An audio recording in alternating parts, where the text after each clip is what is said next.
आहा वाओ जय जगन्नाथ नमस्कार फ्रेश मिनी ब्लॉग को आपण मानक बहुत बहुत स्वागत। नेक्स्ट टाइम पहुँचती लिजांग ब्यूटी पार्लर रे चुटी स्पा करने चुटी वाश चलती चलतु बहुत किसी कथा लिजांग विषय लिजांग विषय आज एमती कथा एमती राज खोलि जहाँ आपण चकित होइजिबे।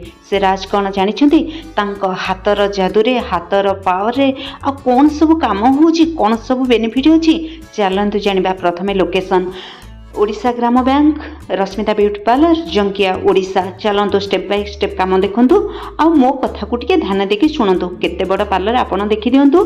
नंबर 1 प्रोडक्ट व्यवहार हुए आउ 1 नंबर जिनिस व्यवहार करती आ प्रत्येक बाहागर काम कार्य पहुँचती प्रत्येक ऑर्डर रखती आ सब काम कार्य पहुँचती स्टाफ जमती ओनर सेमती लेडीज प्रत्येक काम ये हुए साड़ी पिंधेबा ठारू नहीं इत्यादि इत्यादि सब काम यही पार्लर रे आपण सब किछि पाइजिबे। चलतु लिजांकर हाथ विषय जानिबा। तांको हाथ रे एमती कौन जादू रही जो मसाज करुचंती ना से मसाज से हाथर काम रे ओठर हसरे जाउडी जा जा मो मुंडर जंत्रणा सतरे।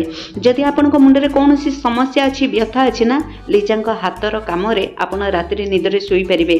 आपणकर गोटे मास पर्यंत देहरे कौन सी समस्या देखा जीव नहीं। सी जति पैसा नौछंती ना बहुत कम सबुठारु किंतु से पैसार मूल्य बुझंती आ एते सर्विस दियंती एते काम देखांती। से जति पैसा नियंतनी अधिक परिश्रम देखांती कहीं जानिछंती कारण से लोकंक मन को बुझंती लोकंक हृदय रे रहिया को चाहती। आ ता भितरे देखंतु कंप्लीट लोक झियोटी जेमिति हस जेमिति व्यवहार जेमिति काम सेमिति प्रोडक्ट सेमिति आम लिजा पई कोन कहबे। जय जगन्नाथ।